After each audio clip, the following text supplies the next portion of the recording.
But our guest today is a former director of the Fort Lewis Museum, Alan Archambault, and we focus really on Thurston County history in these talks, and a big part of that history dates from, nearly 100 years ago when Camp Lewis was formed. In fact, Alan's going to be quite busy next year as the celebrations for that 100-year anniversary are in full swing next year. In fact, hopefully we want to get him back here for one of those talks as he talks about the beginnings of Camp Lewis in World War I era. But today we want to go back further into the years 1805 to 1865 and the military history of those very early times in our South Sound region.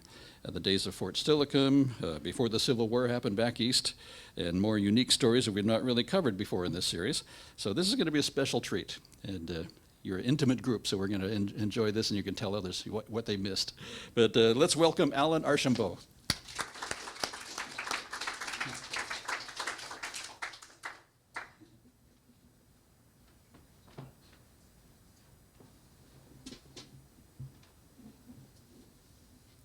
Well, thank you, Don, and thank you to the Society for inviting me to speak. Don's beautiful broadcasting voice makes me feel a little diminished with my Rhode Islandese accent. Hopefully all of you will be able to understand me well enough to get the gist of my talk.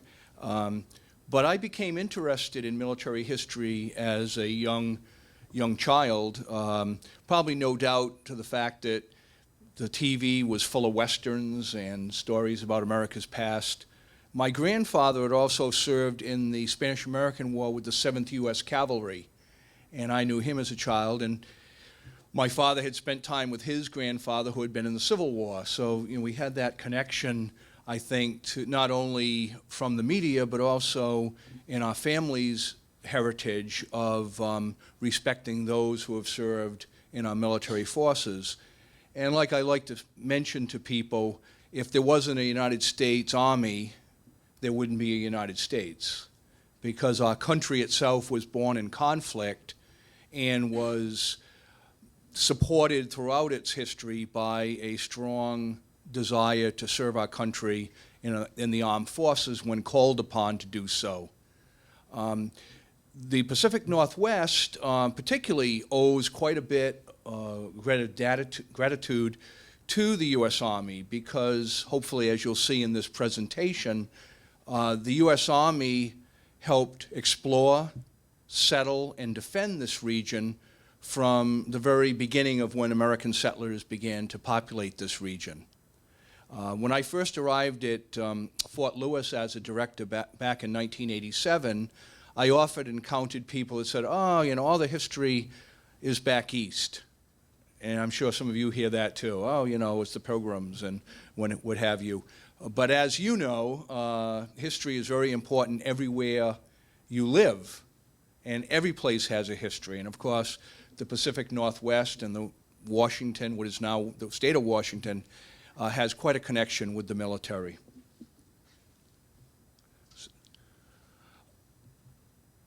Okay, I'm going to start in 1805, and many of you are saying, 1805, that's awful early.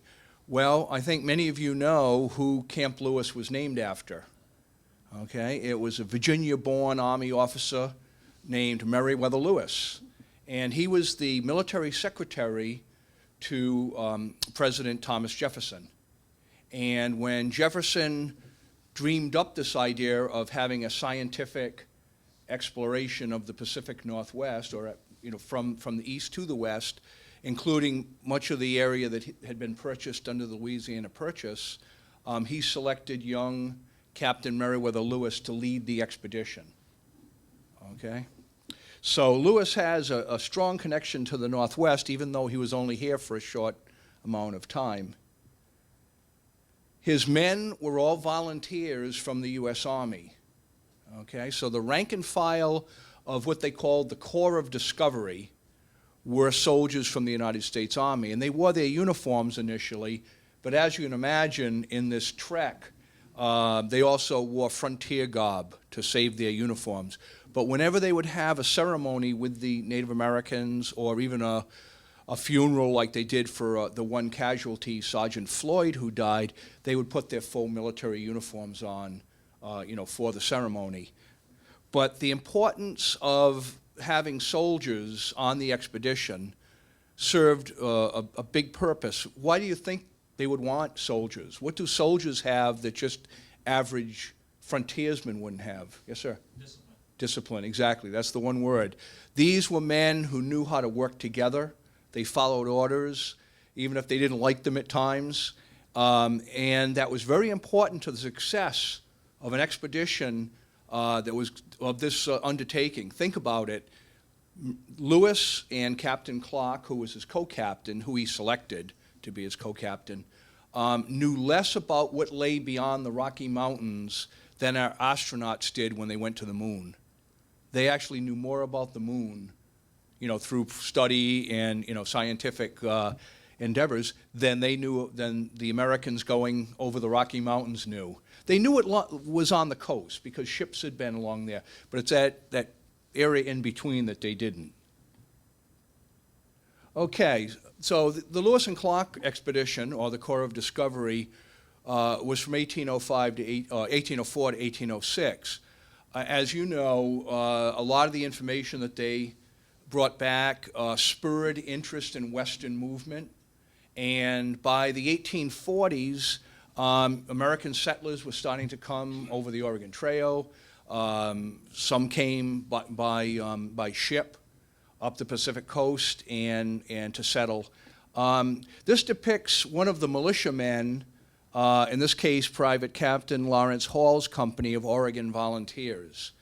And these were ad hoc units of volunteer soldiers who were drawn from the settlers who were here, okay? So at this point, the U.S. Army really wasn't playing a big role in the defense of the settlements, okay? Even though in 1846, the Treaty of Oregon had ceded much of this area to the United States, it was going to be a while before the U.S. government came in to really start to supervise the settlers and protect the settlers. Okay, in 1849, in response to a call from American settlers here in the Puget Sound region, Company M of the 1st U.S. Artillery arrived in the Puget Sound area. Okay, they had been sent from New York, actually Fort Hamilton in New York Harbor on Governor's Island. They took a steamer around Cape Horn, went to the Sandwich Islands, Hawaii, and then came up the Pacific coast. They landed near Vancouver, and they founded Vancouver Barracks, okay? And then there were 2 companies at that point. Company M was then dispatched from Vancouver Barracks up to the Puget Sound region. This depicts the captain who selected a site for a military post, okay? Now you notice he's in full dress uniform, which they did bring with them. People often ask me, did they really look like this out here? Well, we believe so, because wearing your full dress uniform, particularly when you're meeting with the officials, that showed the prestige of the United States government, okay? And back in the 18th and 19th centuries, you often wonder, why would they be so gussied up to serve? Well, again, it's representing the prestige of the government that you're representing, okay? Here's how he would look in his fatigue uniform. It's still pretty fancy by today's standards. But when Company M came out here, the officers selected a site. Well, they were trying to select a site for a new Army fort. Well, just like down in Vancouver, they selected a site very close to the Hudson's Bay Company installation. Well, why do you think that would be? They're keeping an eye on the British. The British had so many years to vacate these forts, these installations that they had set up for trading with the Native Americans. And in the case of Fort Steilacoom, you had the Puget Sound Agricultural Company, which was an offshoot of Hudson's Bay. And they, of course, were organized to have farms and graze animals, et cetera, and had quite a thriving business model out here. Well, when the Americans came, of course, they wanted to ensure that the British weren't up to any hijinks about stirring up the Native Americans against the settlers, et cetera. And in fact, Company M came here because there had been a shooting at Fort Nisqually, and an American settler had been accidentally killed by some Native Americans during a squabble at the gate of the fort. And this brought to mind to the American settlers that they really wanted to have American soldiers out here to protect them, not only from squabbles with Native Americans, but also potentially the British. This is an enlisted man of Company M as he would have looked at Fort Steilacoom circa 1849. And once again, he's in the full dress uniform. And of course, the soldiers interact quite a bit with the Native Americans who are here. Unlike the John Wayne movies, the Hollywood movies, the Army was not out here to fight Indians. They were here to enforce American law. And many of the settlers became angry at the Army because they were thinking they were taking the Native American side. But what they in actuality were doing was enforcing the law, okay? And, selling contraband items, et cetera, caused the ire of many of the settlers, but ultimately it was the right thing to do. Okay, here's how the enlisted man would look in his field uniform. And they would go out in squads, and they would police the area and talk to Native Americans, talk to the settlers. They would intervene in any squabbles about boundaries and things of that nature. Now, the interesting thing about Company M is about 80% of the soldiers that were in Company M were foreign-born, okay, which really differentiated them from the local settlers. Most of the settlers had a tendency to be of, old school, if you will, Americans, ones that had landed early on, come across into the Midwest, and then finally to the far West. Whereas most of the soldiers were not of that lineage. What do you think most of them were? What country would you think? Yes, sir? Irish, right. Predominantly Irish, but also some Germans. And the Germans weren't necessarily, they wouldn't say Germany. If you asked them where they were from, it would be the principality or area they came from, like Bavaria or Hesse-Cassel, et cetera.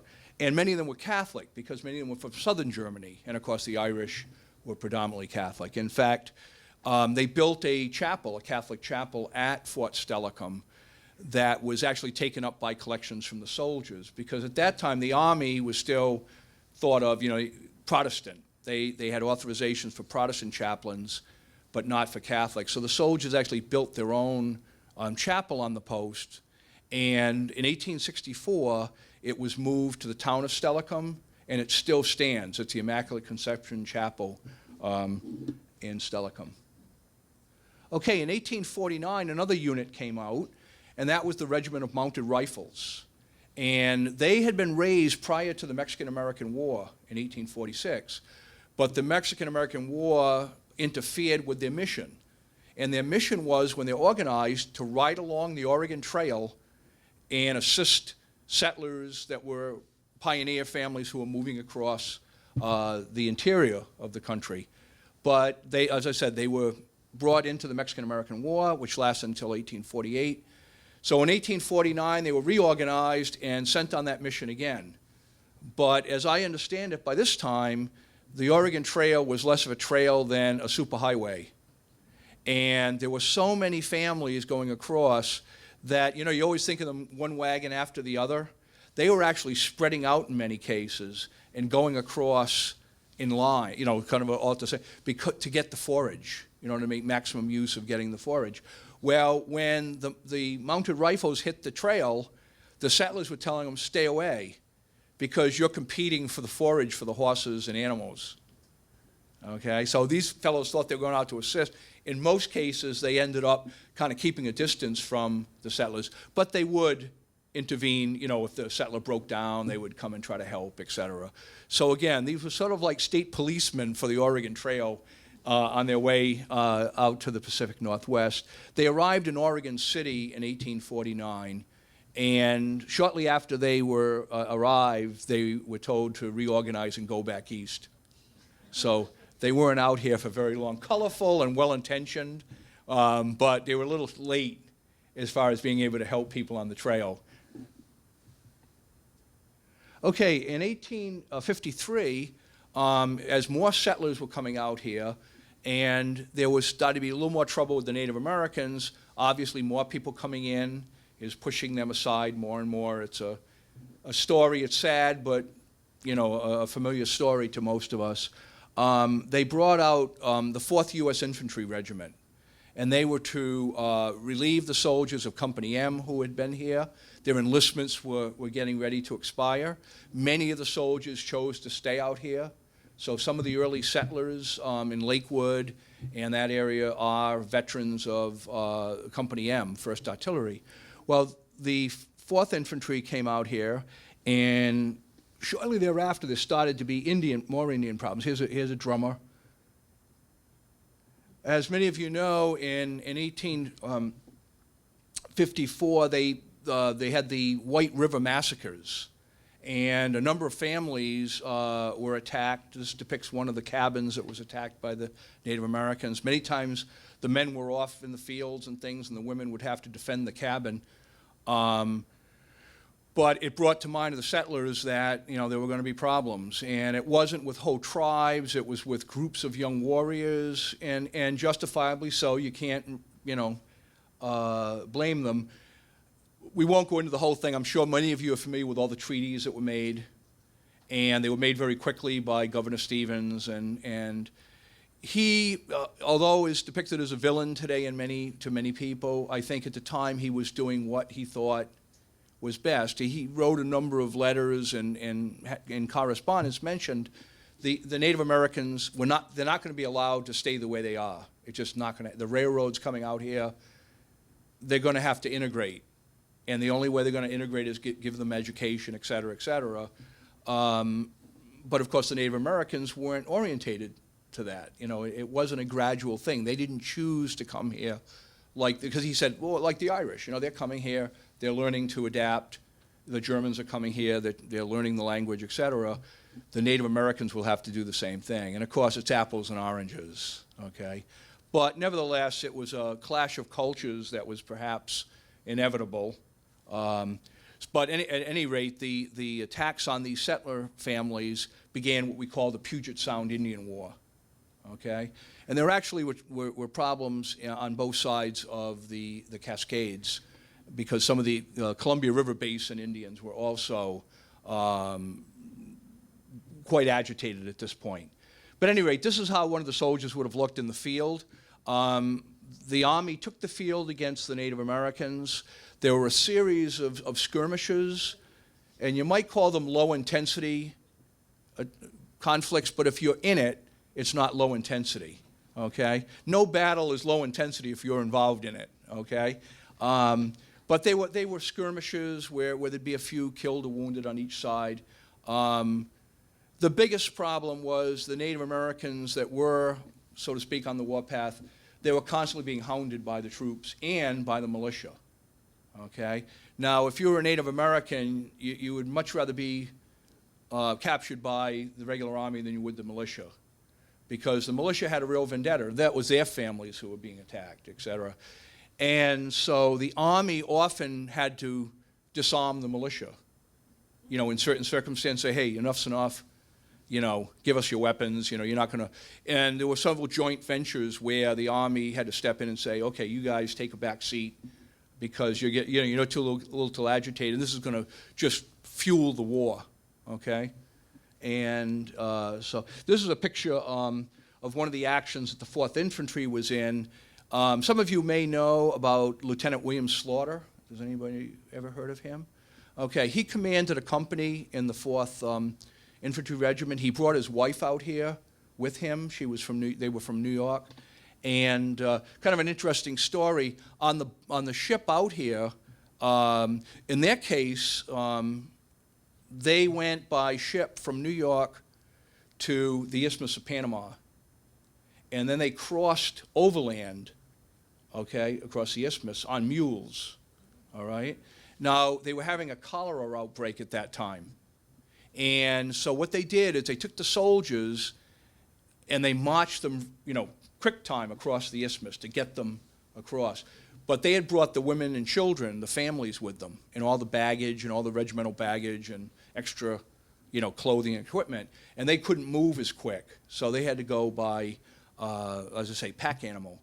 Well, Lieutenant Ulysses S. Grant was the acting quartermaster for the 4th Regiment. So he was in charge of that expedition across the Panama with the women and children, and it was really very difficult. He writes about it in his memoirs. And then when they got across the isthmus, they would again board ships and come up to the Pacific coast, okay? Company M went around Cape Horn, went to Hawaii. The 4th Infantry Regiment went to the Isthmus of Panama, had to march across, and then up the coast. Months. I can't remember exactly off the top of my head, but months. The 9th Infantry Regiment, who comes out in 1856, takes a narrow gauge railroad across the isthmus. Okay, so I like to point that out, that you've got these different steps of getting out here. The first troops, all by ship. Second, they have to march across the isthmus. The third, they have a narrow gauge railroad by that time. So you can see how quickly things are moving, okay? But Grant says on the trip out here that on the ship coming down from New York was Lieutenant Slaughter, who was in his new wife. And the wife was, needless to say, pretty excited, but with a lot of trepidation. Slaughter was kind of unhappy because he had been sent out here several months before, had arrived out here, and they said, oh, your orders have been changed, you're going to go back east. So he had come out here, gone back, and now he was coming back out, but he had a wife this time. And Slaughter was prone to seasickness. And he said to Grant that if he knew this was going to happen, he would have joined the Navy. But unfortunately, poor Slaughter was killed in an Indian ambush in December of 1855. And in honor of his bravery, they named a city named Slaughter in his honor. Well, when the railroad came to this place, they said, it's not a good idea to have a place named Slaughter. There have been a lot of railroad accidents. And so they renamed it Auburn. Okay? So the city of Auburn was originally named Slaughter. Okay, I mentioned the local militia, and one of the units was the Puget Sound Rangers. And they were one of the mounted units that helped the Army contain the Native Americans during the Puget Sound Indian War. And there was another group, that's Captain Strunk's company. The Washington Mounted Rifles were engaged in some Indian atrocities, against the Native Americans. And so, although well-intentioned, they got carried away at times, which just fueled, the animosity between the Native American warriors. But you can understand the situation they were in. There was a great deal of fear. And like every war, unfortunately, there's a lot of fear-mongering among politicians and people in power, and it steers up the soldiers to do things they wouldn't have done if there hadn't been that agitation. In 1855, the 9th Infantry Regiment was detached from Fort Monroe, Virginia. And these troops had been recruited in the Middle Atlantic states. Again, a lot of immigrants as well as native-born people. They arrived here in 1856, and they had taken the narrow gauge railroad. And the 9th Infantry Regiment has a long history in the U.S. Army, and in fact, elements of the 9th are still at JBLM. Okay, so it has a long lineage of service. What made them interesting is they were the first U.S. troops or infantry unit to be armed with rifled weapons. Okay, and they had 3 times the range and accuracy of the old smoothbore muskets that the Army had. So they came out here just at the end of the Puget Sound Indian War, but they were going to play a large role in Washington history. As riflemen, because there was a tradition of rifle units in the European armies, instead of having drummers like most of the infantry units did, the 9th Regiment had buglers. Okay, that was kind of an old tradition from the hunt, riflemen on the hunt, and that made them unique in the Army. Okay, this is the command, or lieutenant colonel of the 9th Regiment, Silas Casey. Okay, and he spent almost 10 years out here in the Puget Sound region. He was originally like me from Rhode Island, so he probably understood me pretty well, I think. But Casey had a very moderate view. in that he tried to keep the peace. And he actually wrote to Governor Stevens and said, you know, I always hear about these Indian troubles, but there wouldn't be any if we treated them right. And so when you read that, you go, gee, you know, this man really was an enlightened person of that time. You know, he believed in armed conflict only as the final solution of a problem. Okay, in 1858, there were problems on the other side of the mountains. The Puget Sound Indian War kind of petered out, okay, as they were able to round up the Native Americans who were on the warpath. Again, it wasn't whole tribes. Many of the other Native Americans would help the settlers, you know, tell them where people were and everything. And you probably all know the story of Leshai, or many of you know the story of Leshai, and that sad aspect of our history. But at any rate, on the eastern side of the mountains, Major Steptoe led an expedition. They had heard that the Native Americans in the Columbia River Basin were obstructing miners and people who were coming in, and they killed a federal agent. And so Steptoe was sent over to show the flag, so to speak. And he had a couple of companies of dragoons, which are basically cavalrymen, and they were attacked by the Native Americans. And they call it Steptoe's Defeat. I don't know if some of you have read about that. They have Steptoe Butte. Basically, he went over there with very little ammunition. He didn't anticipate that he would be attacked, that he would be able to negotiate with the Native Americans. He didn't realize that it had reached a boiling point. And so Steptoe had the misfortune of being soundly defeated and had to retreat basically with his tail between his legs. This is a depiction I made of their stand on Steptoe Hill. What they did is the Native Americans were attacking them, and they would, had them surrounded on this butte. And they, under the cover of darkness, they muffled the hooves of the horses, those that had them. The soldiers told to be very, very quiet, and they evacuated the site. They kept several non-commissioned officers to keep the fires going on the butte so that they think that they were still there. Well, the last NCO to leave the hill was a Sergeant Ball.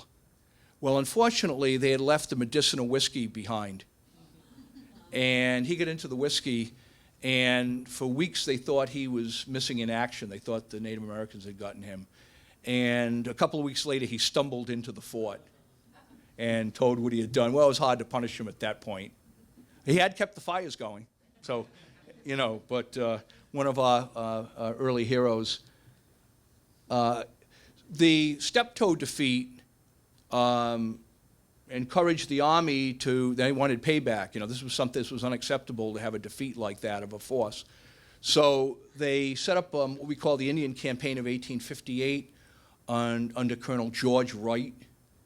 And Colonel Wright was brought in to lead an expedition to really put an end to the Indian problems in eastern Washington. It's the largest military expedition in Washington's history. Okay. Now, what Wright had the benefit of was that many of his troops were armed, I mentioned, with rifled weapons. Okay, and he had dragoons, artillery, and infantry. And they also brought a big herd of cattle and stuff to feed the troops on the campaign. And they met the Indians in two battles, the Battle of Four Lakes and the Battle of Spokane Plains, and they soundly defeated them. The Indians were shocked because they were being shot at ranges that they never had imagined before. So before their attacks were even really got going, they were taking casualties. And they didn't understand why. They didn't know about these rifled weapons. And the men had been well trained in them to be able to shoot at long ranges.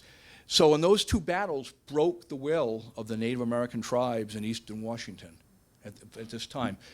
The Nez Perce Indians tribe was on the side of the Army, and they provided the scouts and everything, which is ironic because in the 1870s, it's the Nez Perce that finally get fed up and go on the warpath, with Chief Joseph. In fact, Chief Joseph, that many of you know of from the 1870s, was a sub-chief during this campaign and was on the Army's roll. Okay? In fact, one of the funny things I came across was a note that the Native American scouts of the Nez Perce were demanding that since they were in the U.S. employ, that they receive the full uniform of the U.S. soldiers. And they hadn't been given the rain covers for their caps, and they were demanding those. They wanted, they wanted the rain cover. If the troops had it, they were going to have it, which was kind of interesting. But this one campaign in the late summer of 1858 opened up Eastern Washington, okay, to settlement, more so than any other campaign. One of the smart things they did, we were talking about the uniforms, Wright said because this campaign was going to be so grueling, he wanted his men to be very simply dressed rather than wearing their full uniforms. And he ordered Hudson's Bay shirts for the men. The mounted troops would wear gray, and the foot troops would wear blue. Okay, so these are two of the, and there's the foot troops. Okay, so we have the Puget Sound Indian War. That subsided in eastern Washington. You've got the battles over in eastern Washington. So by 1858-59, Washington Territory, as western regions go, much of the Native American problems with the American Indians were dormant now. Okay, so what are we worried about now? Well, the British. The Treaty of 1846 was not specific in several areas, and one was where the boundary was in the Straits of Juan de Fuca. And you can see by the map, the Americans, I'm looking here, their preferred boundary was more to the west. The British thought that they should have that. The Americans thought they should have where the red is, okay? So the end result is, as many of you know, there was a debacle over San Juan Island. And the American settlers were coming in there, and of course Hudson's Bay was claiming a lot of these farms or whatever. But an American squatter, as the British would call him, shot a British pig that was rooting in his garden.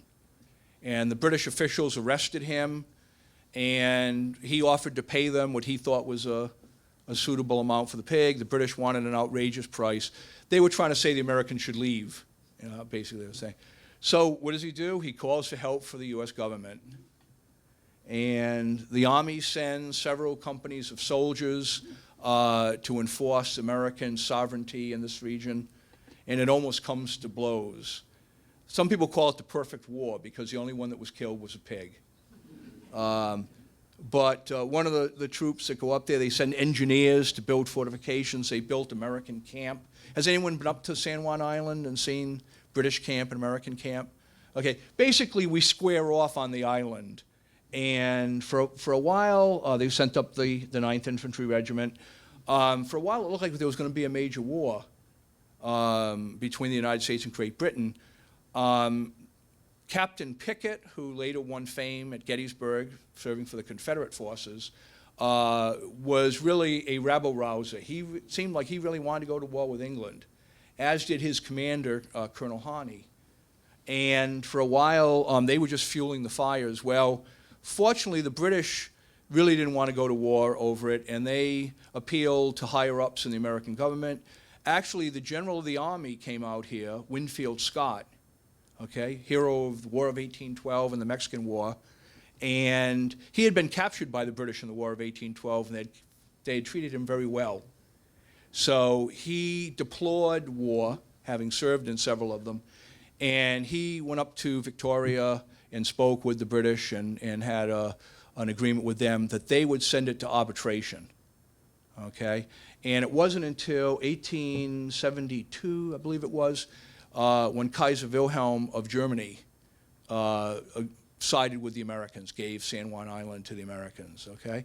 But it was a hotbed, for years. They had a joint garrison on San Juan Island from basically 1859 to 1872, Okay, and kind of interesting, this unit, the 9th Infantry, had been Captain George Pickett's unit.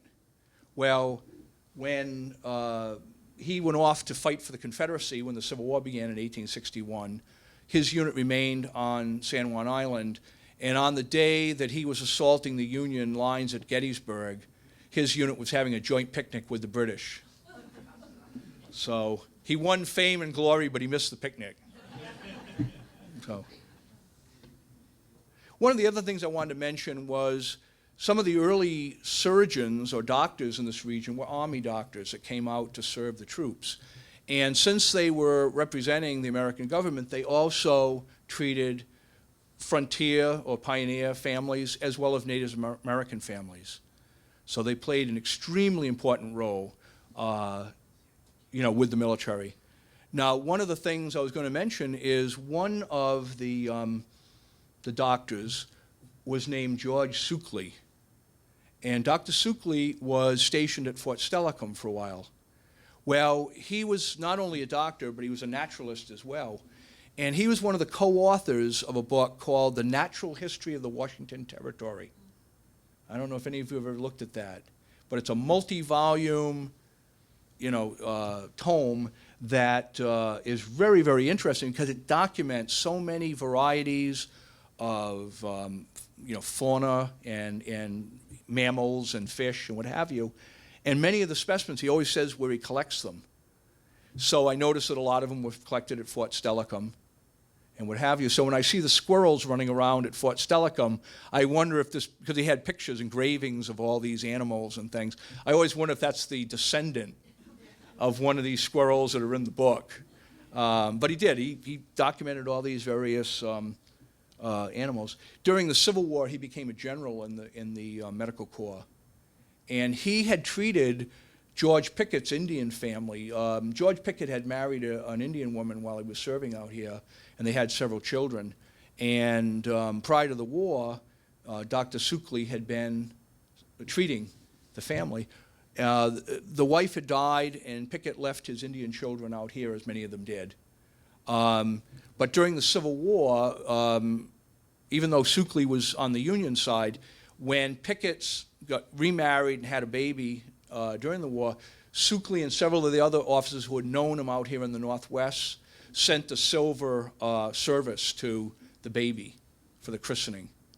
So there was some nobility during the war, some gentility among the officers, especially those that had served in the pre-war army out here in the Northwest.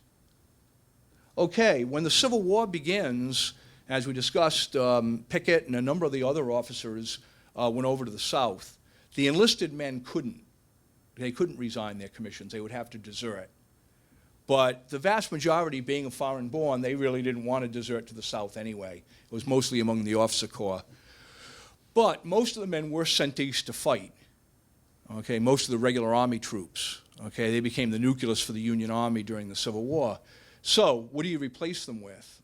Okay, well, by this time, they wanted to create state volunteer organizations or territorial volunteers. So, in California, Oregon, that were already states, they had First Oregon Volunteers. Out here, we had the First Washington Territory Volunteers.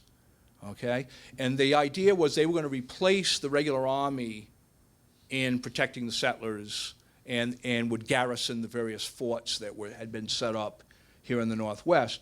So in Washington, this unit was recruited. They would basically only get recruits for about one company out of a 10-company regiment because there weren't many people out here, number one. And number two is for a lot of these settler families, pioneer families, the man had to be there to get the crops in and what have you. There weren't a lot of people to spare, so to speak.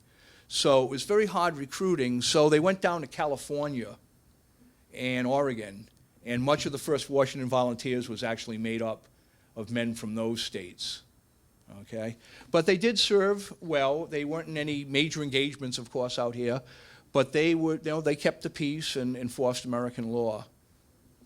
In fact, their flag, the regimental flag, is in the State House here in Olympia. Okay, since the British threat was pretty much gone by the end of the Civil War, as was most of the Native American troubles, we began to look at problems that may come from across the ocean. And that's when you get all these series of forts set up along the coast of Washington. Okay, so the focus of the Army changes after the Civil War to foreign threats, okay? And many of you, I'm sure, are familiar with Fort Worden, Fort Flagler, places like that. So the Army continues the defense of the Northwest. Okay, now I've extended my original talk a little bit just so I could bring you into a little bit more of a modern era. In 1898, the United States declared war on Spain, and we had the beginning of the Spanish-American War.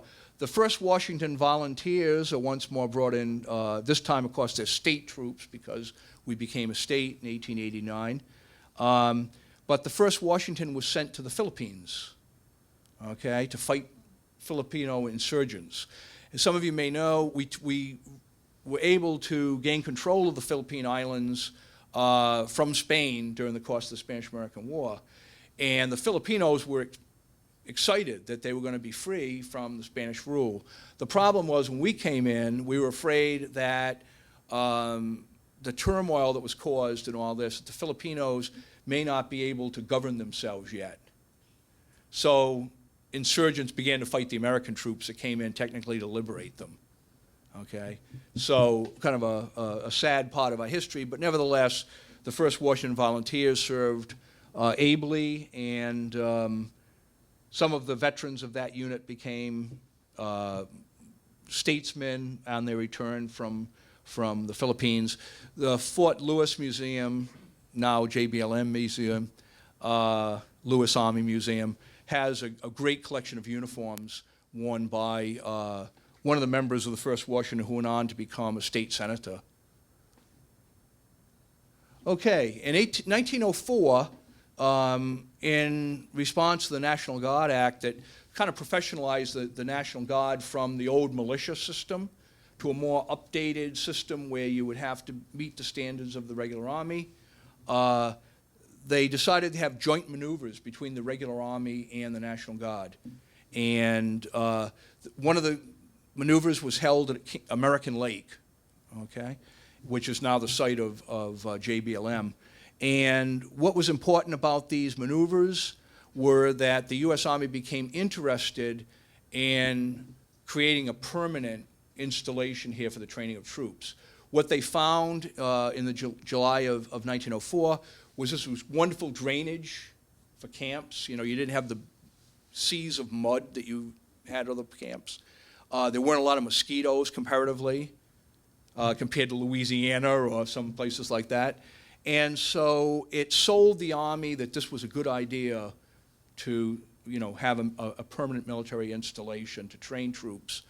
And the vision of forts changed from basically these little defensive forts that you had before to what you might call maneuver areas where you could train large numbers of troops in simulated combat.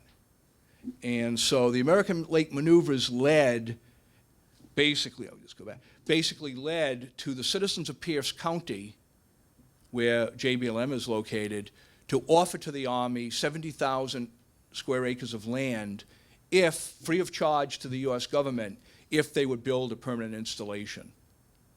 Okay, so as you're getting into the 20th century, the Army and the citizens of Pierce County realized the importance of having a major military installation here.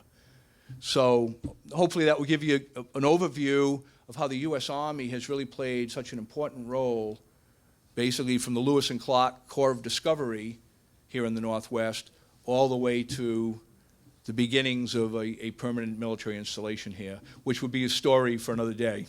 Thank you very much. We usually like to open it up for questions. Yeah, please. Anyone have any questions that I'll try to answer? Yes, ma'am. When Camp Lewis was formed and they got 70,000 acres, how big of an, I mean, give me an idea of miles by miles, that's I a think good that would chunk be of in land. miles. gosh, I'm trying to think. It's pretty close to what the post is now, if you can envision it. We've added a little bit of acreage. I think now it's 86,000 square acres. 86,000 acres, right? Yeah. But plus the floor. So if you can picture the map now, you know, it's pretty close to what it was. So it extends all the way, you know, up to Spanaway area, down, you know, into Thurston, you know, close to Thurston County, you know, near the Squally River.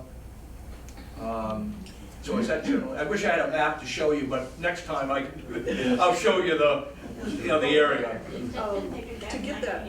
Extended down further? No, a lot of that was done during World War II. No, before then. Oh, well, down in the Squally River, you mean? No, that was done Down in into World War Spanaway, I. in that area. I think that was done in World War I. I don't think, Oh, yeah. I thought it was after the I war. don't think so. I'd have to double check on that. In fact, we have a person in the Cultural Resources Center at JBLM who's really been studying, you know, when the various, you know, acquisitions were made, and I'm not as conversant on that. I know there's a lot of hard feelings among, you know, but I will say, I used to work at Fort Meade, Maryland, where all that land had been condemned. Here, at least, they started off with some parcels that were unoccupied. So I think there were fewer grievances, but I know there still are, you know, a number. Yeah. But it is a big post. It's the second largest post in the United States as far as land mass goes. The number one is Fort Hood, Texas. Okay. Yeah. So any other questions? Is there a defined size to a regiment? How big is a regiment? Well, during the Civil War, and I was talking about regiments like in the 19th century, it was 1,000 men into 10 companies. So it'd usually be 100 men to a company, 10 companies make a regiment. The problem is here in the Northwest, because of illness and just the distances of getting new recruits, many of the companies were under strength, so they were like at half strength. So even though a regiment should be 1,000 men, quite often in reality it was 500 or 600. Okay, you know, because of all the problems. Yes. Yes, sir. Where does the Whitman Mission situation fit into your historical line here? Okay, basically during that Whitman Mission era, the U.S. Army really wasn't out here. And so, remember I showed you that early militiamen, the Oregon? That was during that era. And what they depended on, you know, in the follow-up, what was the Cayuse Indians, I believe, attacked the Whitman Mission. The militia chased them around for months and never really had a decisive engagement with them. But they were trying to keep a lid on things at that point. And that's part of why the U.S. Army came in. Can you use the microphone when you're answering Oh, questions? sure. I'm sorry. I got away from the microphone there. Does anyone else have any? Yes, I ma'am. have a question. Where did they get these uniforms from? I mean, they were so elaborate. I know. Where were they made? They were made primarily at this time before the American Civil War in Philadelphia. Okay? All And hand the sewn? quartermaster department, all hand sewn at that time. The sewing machine came in the 1850s. But because it couldn't do a lock stitch, you know, it made stitches that if you cut one of them, it all came out. It was considered not suitable for military use. During the Civil War, however, because of the need for so many uniforms, they did begin to allow the sewing machine to be used. And in fact, during the Civil War, because suddenly you went from an army of, you know, I think there was like 20,000 people in the U.S. Army, thereabouts, before the Civil War, and then you go into 3 million during the Civil War. What they did is they would piece out the garments to contractors who would hire the widows and wives of soldiers, and they would take these uniforms home and stitch them. Of course, during the Civil War, of course, they did modify the uniforms, making them simpler in many cases. They wore more of the fatigue uniforms. Yes? You mentioned, and I saw pictures of something that appeared to be a clear plastic rain helmet. Right. What was the material? That was made, they call them, that was basically, it was a rubberized canvas. And Goodyear, you know, the Goodyear company that makes tires and everything, in the 1850s actually patented what they called an Indian rubber blanket and clothing. So like, the slickers and things like that, they're real shiny. Well, originally they were made out of cloth that had been painted with this rubberized material. So eventually, of course, it became synthetic, in our generation. But they actually had them during the 1850s and 60s, and it said it saved many men from being wet, because they would issue each soldier what they called a gum blanket, because I guess it was Indian rubber, and one side would be painted with this rubber, and when you laid it on the ground, of course, the moisture didn't come up through. If you just had a wool blanket and put it down, you'd be soaking wet. It was like a modern poncho. Okay, so it's surprising the developments that they made during this period. Really, from the 1840s, I'd say on, it was amazing how many patents on things, new types of clothing and shoes and things of that nature. But the thing of being wet, soldiers being wet all the time, really was helped a lot by the development of these rubber products. So Okay. the Pacific Northwest actually helped that way because of all the rain. Oh, I imagine so. Yeah, these soldiers were real happy to get it. In fact, like you said, that thing went over the hat. That's what the Indians were mad about not getting. They said, hey, well, we wanted those rain covers for the hats. Because it rains so much. It rains so. If we're going to be soldiers, we're going to be the whole hog. But again, the soldiers. It's funny when you read a lot of the letters. The soldiers themselves many times got along fine with the Native Americans. Because people are people, and particularly people from other countries. The Germans and they had nothing against the Native Americans. And they interacted with them generally very well.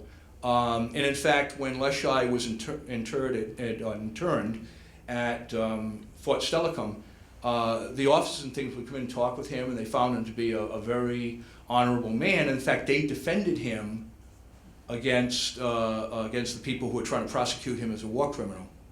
I don't know if many people have ever read about it, but the territorial government wanted to treat him as a criminal, as a murderer. And the army wanted to treat him as a prisoner of war, and so you wouldn't prosecute him. But unfortunately, the territorial government got to pick, and they had a hung jury on the first trial. The second trial, they had kind of padded it with people who really wanted to see retribution, and he was hung. But the army would not allow him to be hung on government property. And so they had to take him from Fort Steilacoom, where the stockade was, out to where the Thunderbird Shopping Center is today in Lakewood, and very close to that site. There's a little monument there saying, so many feet from this marker, Chief Leschi was hung. But again, the army didn't have anything. They helped capture him, but they didn't want any part of prosecuting him. And they even published a newspaper called The Truth Teller, that to try to exonerate Leschi for the murder that he is said to have committed. Okay. Yes? How did they keep their boots from getting waterlogged? They would dub them with, it's a mixture of boot black and, what's the other ingredient? Beeswax. Now, I'm not telling you to say it worked perfectly. But they called it dubbing your shoes. But it did create a barrier. I'm sure of prolonged use. It's why the soldiers even today always kept the shoes polished and as a barrier against the moisture.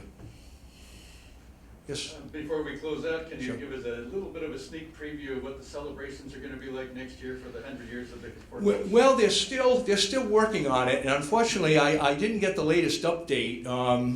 They have a major who's ramrodding the celebrations, and he's in training right now, so I wasn't able to get the latest.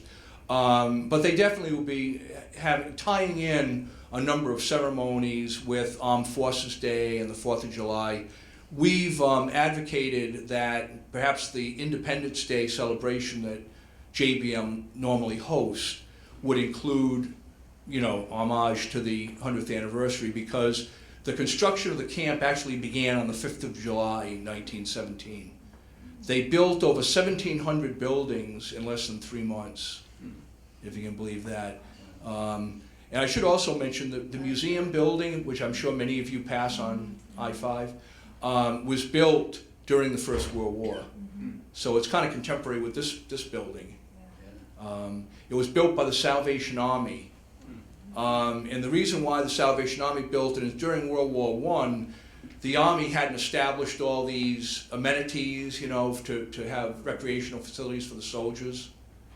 Because they never had an army like that raised, you know, in a modern times.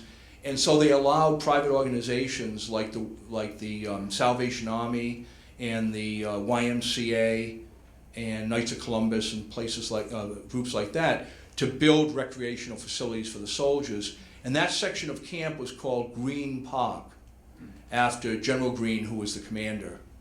And so there were all kinds of things there. After, when the war was over, they suddenly began to inactivate all the units. We went from basically 50,000 soldiers in 1918 down to, by 1921, about 800. You can imagine that. Most of those facilities just fell into disrepair. However, the Army bought the Red Shield Inn, the hotel, from the Salvation Army for $1. Although they recently spent, what, $12 million to renovate it? Yeah, that's inflation, isn't it? Well, thank you very much for your kind attention. I appreciate it.